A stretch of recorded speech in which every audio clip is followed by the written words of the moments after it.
To set Google Education lock screen notifications as don't show in Samsung Galaxy S21, S21 Plus or S21 Ultra, open Settings, swipe down Notification panel, and then tap Settings icon. Scroll down Settings screen, find Google, and then tap Google Services.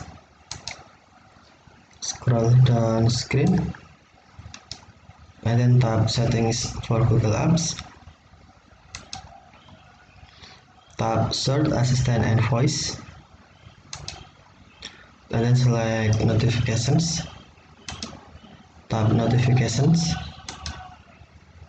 and then you must turn on Google notification first. If Google notification is off, tap Show Notification switch until blue to turn on, and then scroll down screen, find Education, and then tap Education,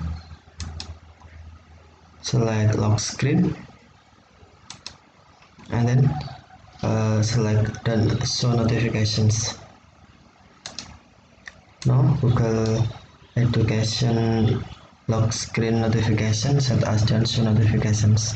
Okay, thank you for watching. Have a nice day.